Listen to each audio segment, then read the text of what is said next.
Each year, Microsoft Research hosts hundreds of influential speakers from around the world, including leading scientists, renowned experts in technology, book authors, and leading academics, and makes videos of these lectures freely available.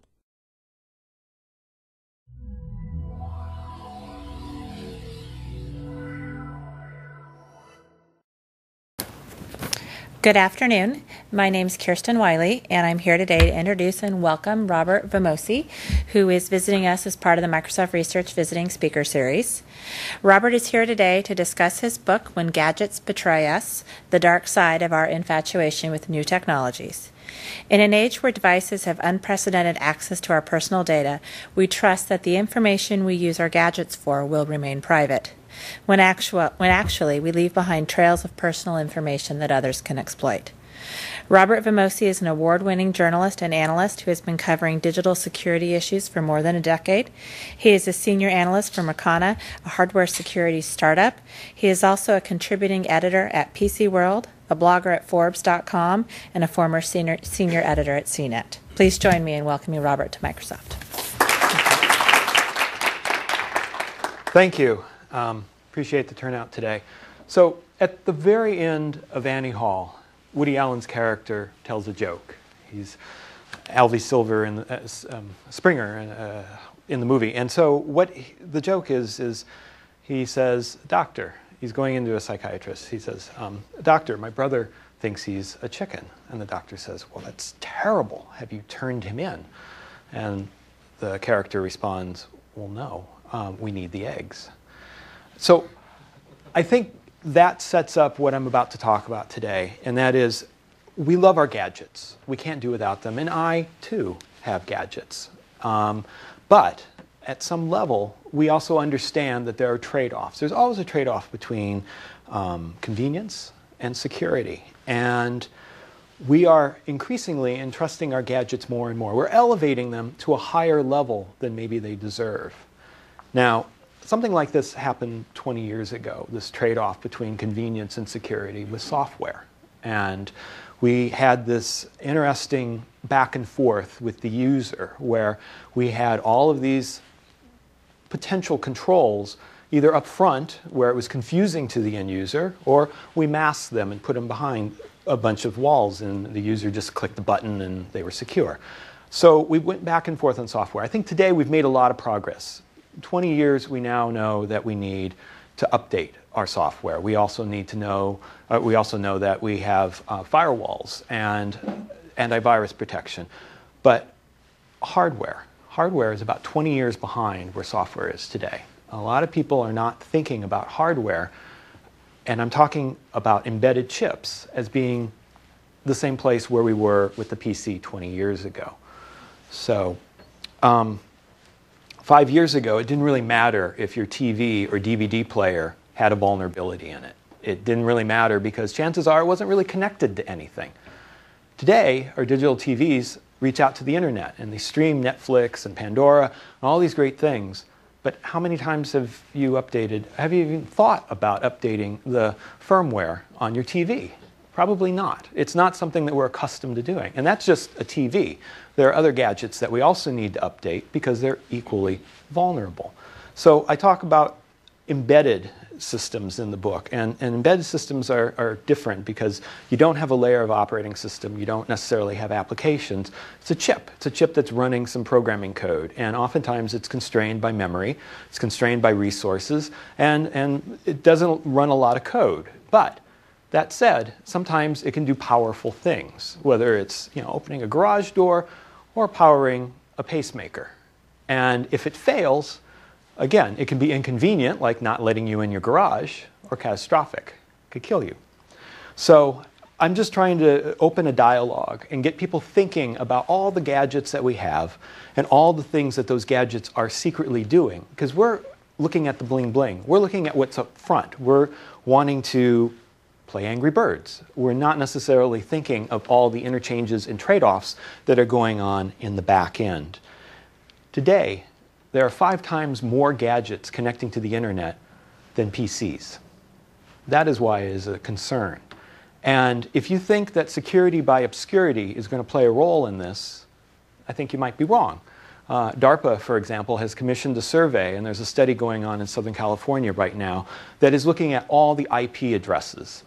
And what they're doing is they're looking for gadgets that connect to the internet that are not protected. They're looking for access, and they're recording all of them. And this is very interesting because if they're looking at an IP address for something that's behind a military base and secure, you've got a vulnerability now. And so DARPA is very interested in finding those. A lot of these gadgets don't do much. They're sensors. They're sensors in roads, they're traffic lights, they're sensors. But a few of the others are given a lot more responsibility, and those are the ones that we really should be protecting. To give you another real-world example of why this is important, we just had an attack on the PlayStations. This is a gaming system of all things. And somebody took the time and effort to attack these systems, and it caused Sony to pull the whole network down while they reconfigure it. The danger to Sony is that somebody could steal their resources. They have a service that they offer through this gaming network, and that is games, also videos, also music. And somebody has decided that there's monetary value there, that they wanted to go after it. And so what happened was Sony had security. They had security. The security that they had was good for the gaming community that was using that gaming console. Somebody took it a level higher. So the security that they had wasn't robust enough to scale to that next level of attack. They had a public and private key encryption for updating the firmware on their gadgets. Okay, that's usually good enough. The private key is never ever shared. It's baked into the chip. The public key is out there. And so when the update comes, the chip says, I recognize it, handshake done, everything's taken care of, it's authenticated. Great. Some kid reverse engineered the private key, made it available out on the internet. Now anybody can make a firmware update for the gaming consoles. Again, this is theft of services. There's monetary value attached. It was something that somebody thought they could do. But were we thinking of gaming consoles as something that would be attacked? Probably not. So there's a theme in the book where I talk about the fact that after 10 years of looking at security, talking to security researchers here at Microsoft and elsewhere, I've more or less become convinced that you're never 100% secure. Security is always a moving target. Something is always changing, and you always have to be adapting to that. What you can do, though, is try to put as many obstacles between you and the bad guy. And so at the beginning of the book, I talk about locks, mechanical locks. Locks have become important at hacking conferences now. There are lock-picking villages where you can go into a room and there will be a table with various locks arrayed, anything from the master gym lock that you all have probably, or the Schlog lock that locks your home, to the more expensive $100 models that protect military facilities. And there are people in the room who have tools who will help you pick those locks. And in most cases, it's a fairly trivial task once you know what's going on inside. What's going on inside is that these mechanical locks, these metal locks, have imperfections. Metals have impurities. And so in the creation of these locks, those impurities give way to vulnerabilities. And if you know how to exploit those vulnerabilities, boom, the lock opens. Trivial task. So lockpicking has become a sport and a challenge at security conferences. It's pretty valid, but you wouldn't necessarily think that a conventional lock would be of interest to a computer hacker, but it is. So I use that and I contrast that with what's happening now with cars. Automobiles, it's probably the second most expensive thing that we purchase in our lives next to owning a home, an automobile. And we had a key, and the key wasn't very good because they found ways to jimmy the lock and break in and steal a car. They could also hotwire the car and drive off with it. So the auto industry came up with something called the vehicle immobilizer chip, which is that plastic part at the top of the key. And that chip needs to be there when you insert it into the ignition. It mates with something in the steering column that says, yes, this is the correct key for this car. And when that's there, it unlocks systems in the car and allows you to drive that car as long as you want. When you don't have that vehicle immobilizer chip there, what's called a valet key, when you don't have it, you can drive it for a short distance and then the car will lock up. And this immobilizer chip has been credited with a rapid drop in car thefts in the United States. And I talk about that in the book. From 2000 to, I think the latest reporting year was 2009, every year there was a drop-off in auto thefts. So it was clearly doing some good. Now, parallel to that, something else was going on. We had the key fob. And everybody loves the key fob because you walk into a parking lot and go beep, beep, your car lights up, the doors pop open, you can get inside. Okay, that's convenient. That's very nice. Well, we took it a step further. Now, it doesn't just open the car doors, it also allows you to sit down in the driver's seat and push a button. And by wirelessly communicating, it says, you are supposed to be the driver, I'm going to allow you to drive the car. That is the new vehicle Immobilizer. Okay, small problem. The codes that they're using aren't very robust. And in some cases, they were 40-bit, which is a little old.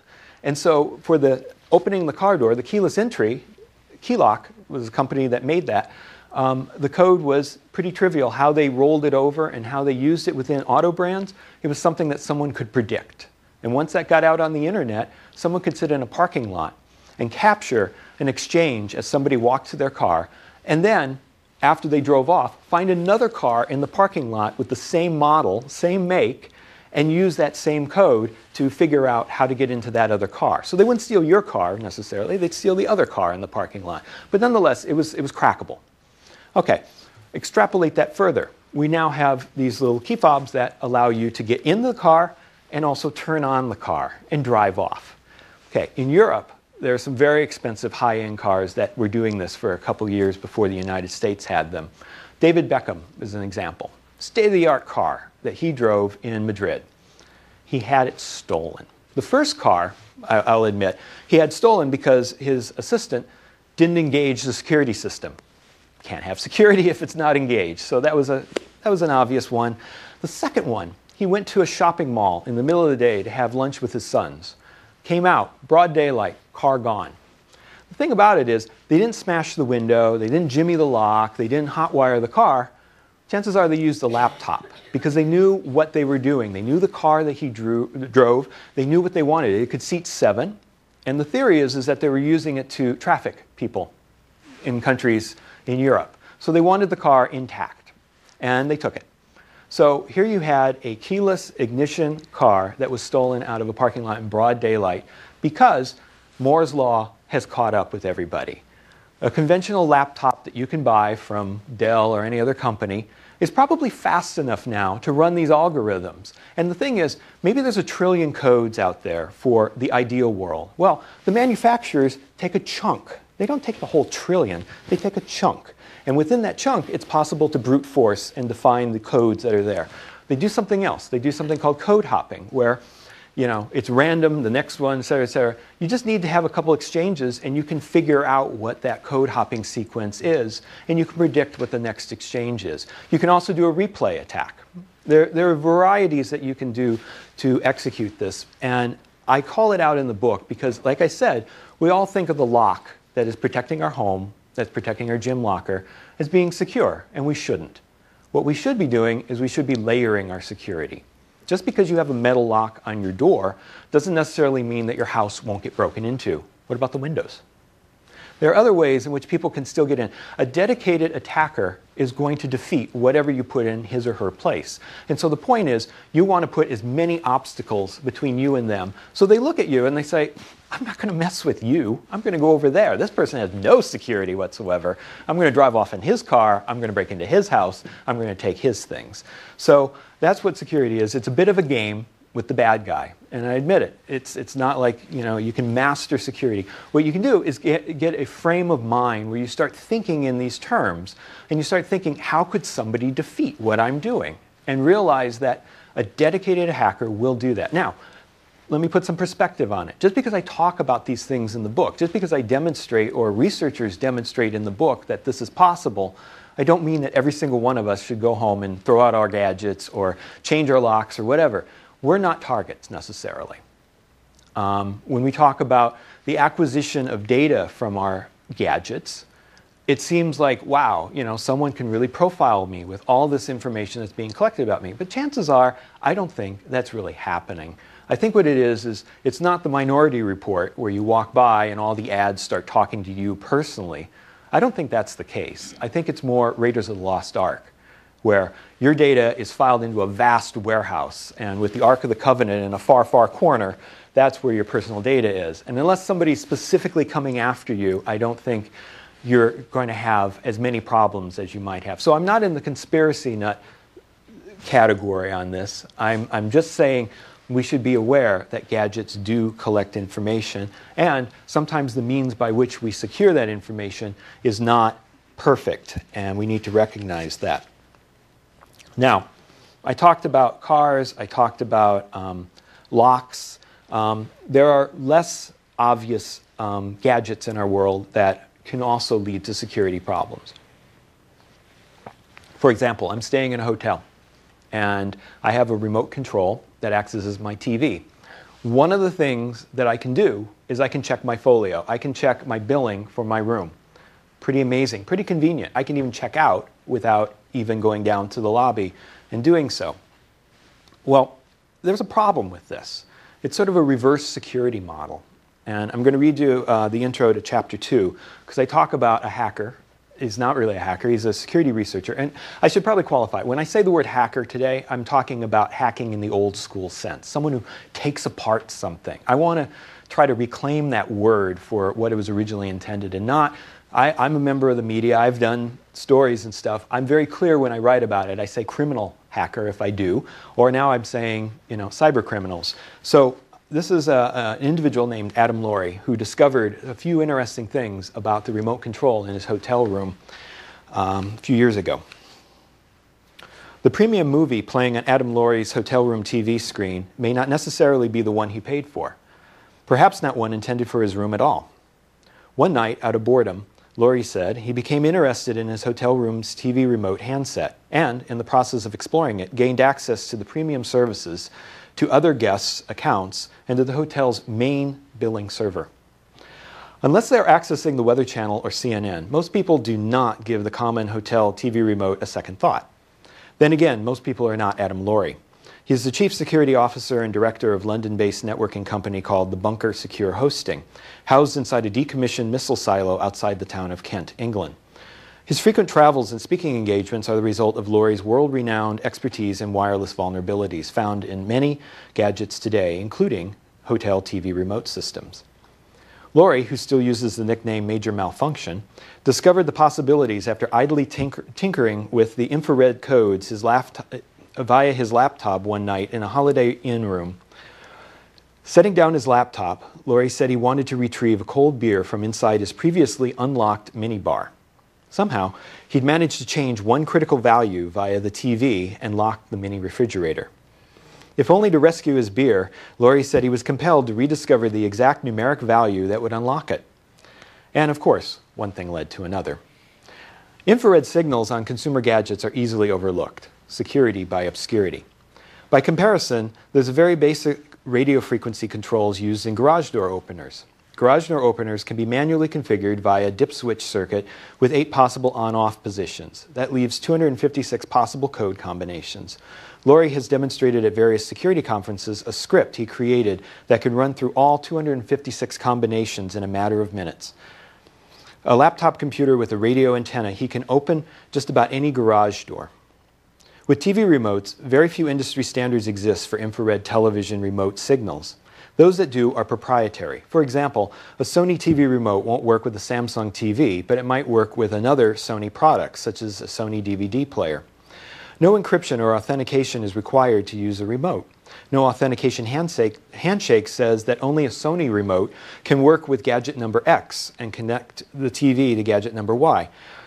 This gives the convenience of a universal remote, even though they require some initial programming by the end user, if only to tell the universal remote what proprietary code to use.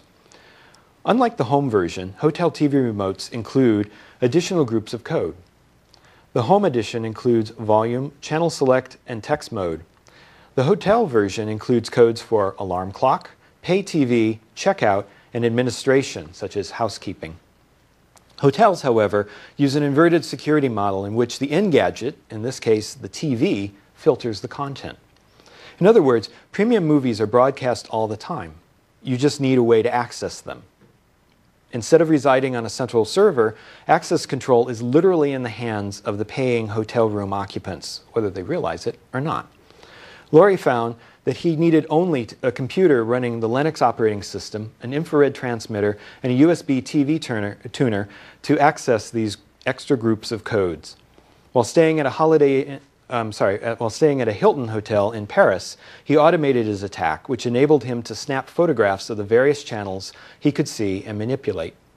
If he had had malicious intent, Laurie could have zeroed his minibar balance, watched free premium movies, or surfed other people's email.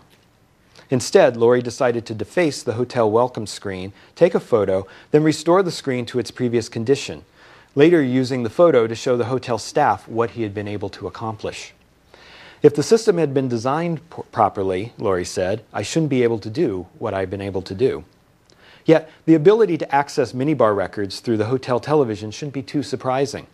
Hotel TVs are connected by a coaxial cable to a little metal box. So are the room's premium TV channels, the voice over IP, the minibar, the Game Boy, and Wii entertainment systems.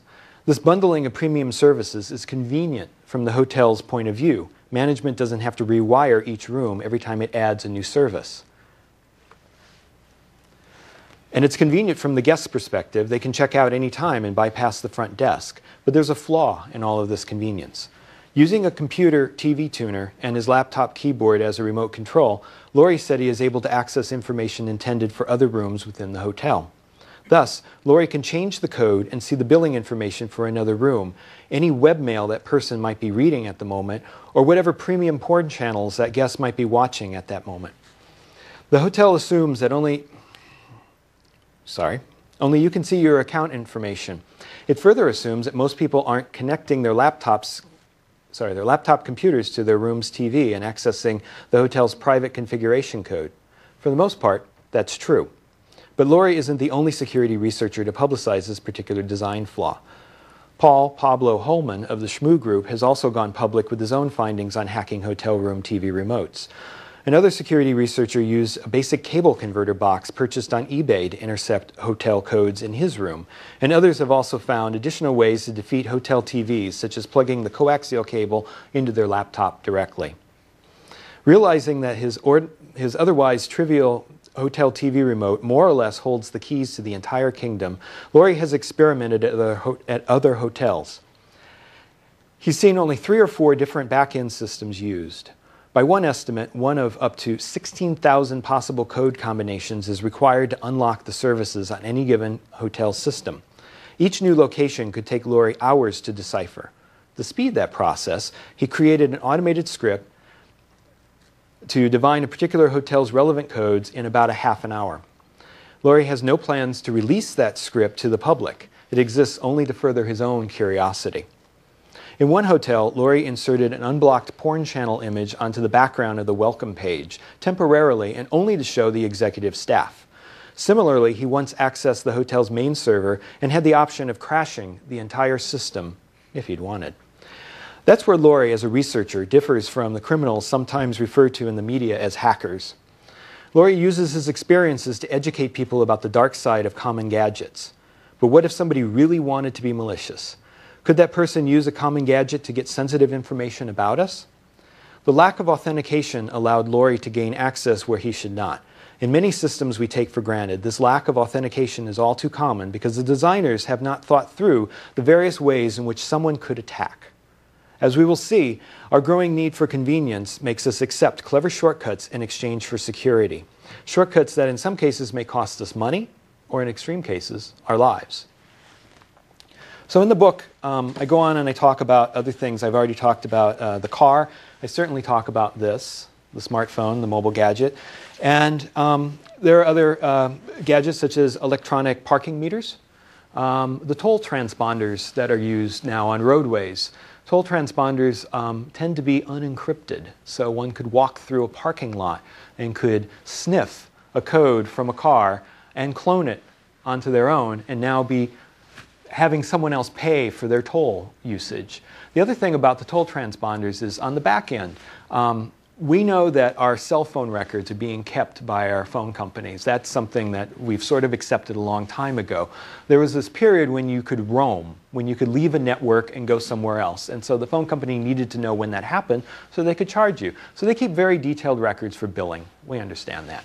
Okay, well, the thing about municipal systems is that those records are easy to get compared to phone records. Phone records are very hard. You need a court order, you need to have a reason to go after someone's phone records. But if it's transponder records, it's fairly trivial right now. There aren't a lot of court precedent around that. And so if I'm a lawyer and I'm representing a company, and the company suspects that this employee who's working from home isn't, we can look at his records and see how many times did he cross this particular toll road, how many times did he go over a bridge during working hours. Or if I'm a divorce lawyer and I'm building a case against a spouse, I can look at those records and I can say, wow, you have this pattern of every Tuesday at 2 o'clock going out and coming back an hour later. Where are you going? So these records have been used, and it's a case where we are in the early stages of all this location data. We're collecting it, and we don't yet know how it's going to play out. People are coming up with very creative means. So I just mentioned how lawyers are interpreting this data. We talk about hackers thinking outside the box. Here are lawyers thinking outside the box. The data's there. How can I use it? So I talk about that. I talk about medical stuff. There's a lot of gadgetry going into our bodies, and sometimes that gadgetry needs to be configured by a doctor, or it needs to be monitored by a doctor. And some of these gadgets are now going onto the internet. Again, as you start connecting things to the internet, you're exposing any vulnerabilities inherent in them. And what's really scary about the pacemaker attack that I describe in the book is that the researchers found they didn't need to know what programming language was used. They didn't need to know anything about it. They were able to throw gibberish at it. And that was enough to cause the pacemaker to go out of sync and start firing rapidly or slowly. And that could really mess up somebody's heart. It could also crash the pacemaker, which could kill somebody. So here's an example where fuzzing, where you're just throwing random gibberish at gadgets, can cause problems. Going back to the car, there are researchers down in Southern California and here in Washington State who have been looking at automobiles. And in particular, since the whole news story around Toyota with the braking and whether that was caused by electrical malfunction or user error. Ultimately, it was found out that it was user error. And what they used to find that out was the black boxes in the car that was recording how many times somebody hit the brake and how fast they were going. Our cars are wired. They store up to 40 different pieces of information on average, and that's going to be standardized by the government. They're going to regulate what those 40 need to be, but it includes random things like whether you're wearing a seatbelt or not, whether the anti-lock brakes fired correctly, whether the lights were on at night. And so using some of this data from Toyota, the government has now said, wow, what else can be done with our cars? And so these researchers from Washington State and California are showing that they can go in and they can attack a car. Cars now have, on average, about 70 different discrete computer systems in them. And you don't need to know what language they're programmed in. They found that they could fuzz, they could throw gibberish, and they could randomly fire the brakes. They could randomly turn on the lights. They could randomly cause the volume in the car to go very, very loud so that the user could not turn the dial off. So they can cause all sorts of mischief. And one of the ways that they can get in is there's a little diagnostic port under your steering column, and it's there by law. And that USB port is an entryway. So when you take your car to a garage, someone who is supposed to do that will hook a diagnostic tool to it, and it will tell them what's wrong with your car. All the computer codes will come out and say, this is misfiring, that's misfiring, et cetera, et cetera. It's great for diagnostics. But somebody with criminal intent could go in there and be tracking how many times you go from point A to B. They could put a GPS on there. They could track where you're going. The other thing is we have this tire pressure monitor system. And it is wireless because if you think about it, the wheel is turning. You don't want it wired to the car. So there's a wireless connection to the car. And somebody has found that they can intercept that wireless signal and give them entry into some of the computer systems in the car.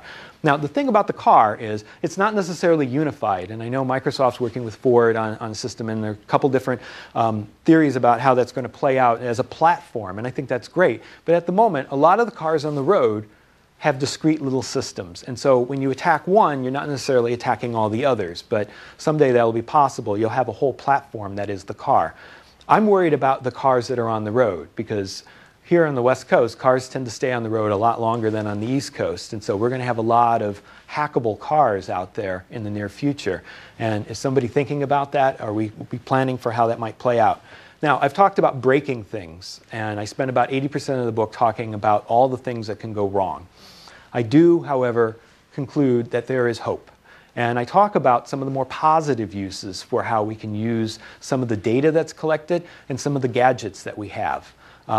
For example, the Apple controversy around location data. Well, that really didn't surprise me, because I know that companies have been doing that for years. They've been building databases of where Wi-Fi networks are, and they've been building databases of where cell phone towers are to position people.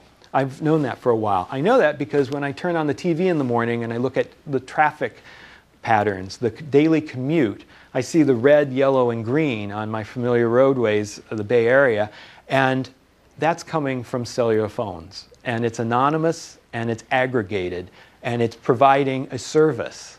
So if we find ways where we can use this data so that it benefits the public good, I think there's a lot of potential here in some of this random data that's being collected by our gadgets. It's not all evil. Similarly, we can have a wired home. We have an aging population, and rather than put them all in nursing homes, we can create homes that have sensors that tell loved ones or healthcare professionals, did that person wake up in the morning? Did they take their pills? Did they leave the stove on overnight? Various things that can help keep them in their homes. Again, we're going to have to surmount some problems. How do we make sure that we are authenticated users to get that data, and is that data being encrypted, et cetera, et cetera? But those things can be worked out. The other thing going on with healthcare that I think is very positive is several of the manufacturers in the space are coming together, and they're forming alliances, and they're self-certifying themselves. They're identifying a baseline for security and saying, we are meeting that baseline. And fine, maybe it's too low, maybe it's too high. They're doing it. And it's an industry standard, and I think that's great that they're doing it. Much like in the financial services space, we had PCI come out of it. The payment card industry got together and came up with their DSS, digital, anyway. So they are coming together rather than the government imposing it upon them. So whether it's coming from the government, whether it's coming from the industry playing together, or from consumers saying, I'm not going to buy these devices, I'm hoping to have a dialogue here where people recognize that just like we secure our laptop computers and desktop computers from software vulnerabilities, we need to be thinking about how our gadgets are secure. And maybe there'll be a seal of approval someday where you'll buy a gadget because it's got that underwriter's seal of approval or whatever body it is saying that this gadget is secure to whatever specs are at the time. And of course, it's going to have to be a moving target. I work for a company that does device security, so perhaps my company will be leading the way. But as a disclaimer, I wrote the book before I worked for the company, so it was just a nice convergence of things that we worked together today. So we've got about a half hour here. I'd love to hear your questions. I'm sure you have a few. Or I could tell some more stories from the book. Yes? Well, 3 or 4 years ago, there was quite a bit of concern about security around electronic voting. And I'm just curious if you've seen any advances, or should we be even more concerned? Right. Because that's not something where we can choose to purchase. This is the device you have to use, and how secure is it? Right. And that's where your government gets involved, because they make the purchasing decision. I chose not to put that in the book. For a variety of different reasons. One, there seemed to be a lot of change going on. The companies that were in the space in 2000 have left that space. In 2004, we revisited again in another presidential election. Those companies were caught doing various things. They have now made changes and so forth. Where we stand today, I think that we need to have a paper trail with the voting systems. It can't just be a digital thing. And there are voting systems now that do the paper trail. Where I live in San Francisco, we have an optical system. So it's digital, but there's still the optical paper that I fill out and insert into the machine. So later on a recount, we can have that tabulated. That was missing in 2000. And I'm glad that the researchers did that. A footnote there. One of the researchers who led the call against the voting systems is now working for the Federal Trade Commission. He's like the privacy czar. His name's Ed Felton. And I look to see some privacy regulation and discussions coming out of the FTC that will benefit everybody. Yes? You're falling into a common trap. I have to Please, challenge voting of confounding paper with verifiability. Because what we want in our voting systems is to be able to verify accuracy. Right. And paper is not the same as being able to verify. You can have verifiable systems that are paperless. You can have paper-based systems that aren't verifiable. And the kind of verifiable paper trail that you're talking about really only allows a voter to verify the accuracy of a vote up until the time it's dropped in the ballot box, and then it's completely out of the voter's control. There are ways of doing much better, and we really should be focusing on that. Do you have an example? There are verifiable election technologies that give full end-to-end verifiability so that every voter can be sure that their vote has been accurately counted in the process. There are electronic versions and there are paper-based versions that can give some examples. And I've looked at other systems. There was a smart card that was used. Everybody was issued a smart card, went into your voting machine, and you did that. The problem was that it used a method that allowed somebody outside the voting booth to see what you voted. And the other thing was it didn't actually erase it after it recorded it on the machine, so you had layers upon layers upon layers of voting on the smart card, and you could go back later and see how all these people voted. That's not the kind of system we're talking about. I know. I'm just saying there are theories out there, and I think what's interesting is that they have to be used. And we have to see how people use them and misuse them before we get it right. And so we've come a long way from 2000 when we first started these electronic voting systems. And I think we rushed. We rushed to put them in. And we're doing something similar right now with smart meters. We're rushing to put smart meters in every home in America, namely because other countries have already done it. So obviously we have to do it too. In theory, it's a great idea. A smart meter will allow you to control individual usage of your electricity. Now you can look and see, like, wow, I'm burning a lot of energy. Let's turn off all these lights and so forth. It's really expensive right now. So in theory, it's really great. The problem is that in this rush to put these smart meters in our homes, the federal government is giving a kickback and saying to the utilities, we'll pay you some money if you get all your homes hooked up to a smart meter right now. So they're going out and they're just buying smart meters. And this company is mass producing, and there's a couple companies, they're mass producing them. Did anybody check to see if they're secure? One thing about the smart meters is that they wirelessly communicate. Did anybody check to see if they're secure? No. So I went to a conference, Black Hat Briefings in Las Vegas. Did a lot of research at the Black Hat conferences over the last couple of years. And these researchers demonstrated how they could put a worm on one of these smart meters. And would go from house to house to house to house, neighborhood, streets, towns. Suddenly, you could potentially have a blackout because of a worm. And the utility would be like, what happened? I don't know. Why did everything turn off? It could potentially take them a day or two to figure that out and to reverse it. There's no protection on it. And mind you, these are just little sensors in the home, but nonetheless, you can shroud it in security. You can make it so that it does not accept an update from an outside source. It has to authenticate it to make sure that and similarly, it needs to encrypt the data as it's talking to your refrigerator, as it's talking to your washer and dryer. That all hasn't been worked out. There's this rush to put it out there. So I think the same was true with the voting systems. It was cool. It was new. They ripped open the box. They put it out and they said, everybody's using the voting system. And then later we went, wait, that wasn't right. How come we had more votes in the voting box than people who lived in the particular county? Wow, how'd that happen? And they were all of a particular political party. You know, it was just interesting how it played out. So unfortunately, I think we have to have some of that. We have to have some experimentation, because sitting in a room thinking about your gadget doesn't tell you all the different ways that someone's going to use it. Much the way when Facebook came out. A lot of people were like, this is cool. I'm going to put my birthday on there. Everybody will know my birthday now. And I'm going to put my hometown, and my mother's maiden name. I'm going to put all this information and share it with the world.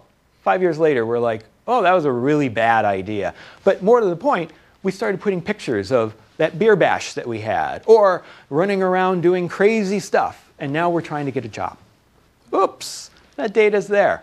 Well, now there's a huge growth in what's called reputation services. And these are companies that will go and help you scrub your Facebook, your social media experience, wipe it from the internet. And in some cases, it's a matter of populating blogs and things to help push that stuff way, way down. So it's still there. You can't really get rid of it on the internet, but you can push it way, way down. And again, I think we needed to go through that experimentation. And so now it's not social media, it's gadgets. And we're discovering, for example, it's great that I don't need a digital camera anymore. I have a digital camera. It's not a phone anymore, it's a computer. I can access the internet. I can write notes to myself. I can do all sorts of great things with this.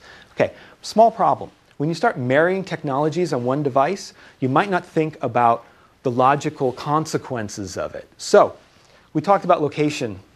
This is tracking my location. Every time I take a picture, it's mating that location with the picture. Because the file format allows for that. It allows for longitude and latitude to be stored along with the color values and all this other information. It's the EXIF file format. And so, well, that might not be a problem, but I post my pictures up to the internet. Okay. So now somebody comes along and writes a script and says, let's look for all the longitude and latitudes that have been posted to Twitter. All the twit pics that are up there. Oops! Now they've discovered all of my pictures and where I am at any given moment in time. And maybe I like to take pictures of my house or loved ones. They can start to profile me because they have longitude and latitude. They know where I go about my day because I've posted pictures. Suddenly, digital photographs online become a privacy threat. And did we think about that? No. We had to go through this process. And if you're interested, there's a website called icanhackyou.com. And it will show you the latest twit pics that are being posted with the longitude and latitude. And you go out and you see the photograph, you can go out and see the person, and then you can use that to look them up on Facebook or what else you want to do. Yes? Maybe it's a generational thing, but I think if you talk to anybody under the age of 25 and say that, their response is likely to be, so what? Right. What is your answer to people who say, who cares whether or not they can track my longitude and latitude? Right. And I just said it, we're in a stage of experimentation. So maybe for the generation under 25, it doesn't play out as a problem. Maybe people aren't stalking you because you have longitude and latitude turned on. Maybe the consequences aren't as grave as I'm making them out to be. I'm older than 25, and I'm thinking it cannot be a good thing. So I'm going to differ with you on that and say that it's probably going to be a bad thing. I know that younger people have a bit of invincibility about them. I was young once, I get that. And so it doesn't necessarily play out. But as I said, people who posted the beer bong pictures on Facebook and everything are now trying to get corporate jobs. And in retrospect, they're looking back and saying, I shouldn't have done that, and need reputation services to clean that out. So, you know, the other thing about it is, I will say this about privacy. One thing I find is privacy is personal. And some people are extroverts, and they frankly don't care that the Social Security number is out there or this information is out there. I've talked to people, and they've tried to convince me that I am wrong. I'm more of an introvert. I personally don't want that. And so I think what we need are the controls. We need to at least have the option. We need to be able to opt out if we really feel strongly about it. And so getting back to location, I noticed that Apple has an update going on with their iPhone, and potentially they're allowing the end user to say, don't track my location. And I think that's a great first step. And we're just going to have this give and take going on, much the way we did with software 20 years ago, where we start to learn what the boundaries are and what's safe behavior, what's not safe behavior. We're just all going to have to figure that out. But I want to raise awareness that we should be at least thinking about it and talking about it. There was another question over here. Yes? First comment. I think there's as I understand it, there's a difference between how under 25-year-old girls look at the problem of, right, publishing information on Facebook versus under 25-year-old guys looking at the problem. So I think it's important to dig a little deeper into that anecdotal data to make conclusions. My question is, turning it around, and for the last discussion, what are the incentives that the marketplace would offer, that businesses would have, that users would have, to enable the protections that you're suggesting, the controls that you just mentioned? What's going to make it come into being? What's the business model, if you will? Yeah, I totally get that. And I think the backlash that you saw, I mean, I've been on TV the last couple of weeks talking about the whole location debate. And I think the backlash caused a manufacturer of a product to change what they're doing. And now, potentially, they can ride that and say, look, we give you the option. We're sensitive to your concerns. So it can be a marketable thing. You can start to market security as something that's good. I mentioned earlier the idea of Union Underwriters Lab just having some symbol on the box saying that this gadget has been secured by these standards, whatever those standards are. And it starts to differentiate when someone goes into a store and says, I don't know which one to buy. They can start to identify the ones that have that label, kind of like the Energy Star thing. It started off small, and over time, it's starting to take over. We have more and more Energy Star products. So I think there's a potential there that a company could benefit from it. We're just in the early stages of it. Before, you didn't want to say, I am the most secure company in the world. You did not want to say that because that just caused everybody to throw rocks at you. But this is different when we're talking about gadgets, and I think people understand that there's a difference. And so it's okay to actually brand and market on security. So I travel a lot. I have a new passport. What are the specific vulnerabilities of this new passport, and what can I do to protect myself? Right.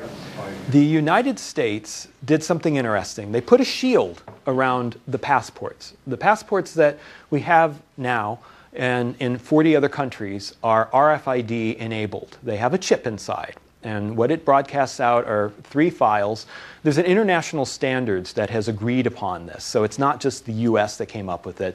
These 40 other countries all worked together on it. And one thing they did was they decided to make it readable, because not every country has strong encryption. And so they came up with a couple different ways that it can be readable. For one thing, there's a barcode at the bottom on the inside when you open the passport that allows the customs agent to be able to read these codes. Okay, back to my point.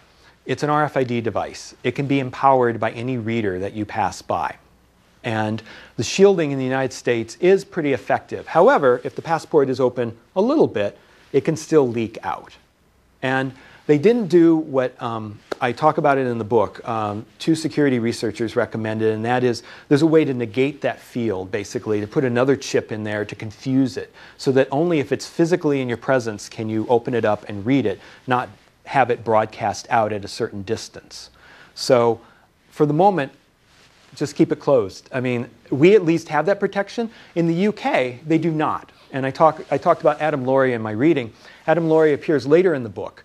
He showed me how he was able to read a passport that he had not seen.